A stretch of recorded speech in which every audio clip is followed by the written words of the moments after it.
Disney's Planes Fire and Rescue film, the Fire Blastin Dusty Crophopper is a toy plane that shoots plastic water balls at fire targets. How much is the Fire Blastin Dusty Crophopper? Recommended for ages 4 and up, this has a suggested retail price of $49.99. Now, let's have a look at some of the main positive and negative aspects. Whether they are fans of the movie or not, kids will enjoy playing with this toy while listening to it produce phrases and sound effects from the movie.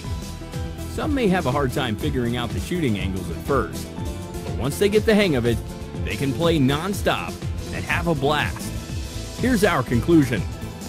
Playing rescue games became even more fun with the Fire Blastin Dusty Crophopper from Mattel. Thanks for checking out our review. To know more about this product, click on the link below this video now.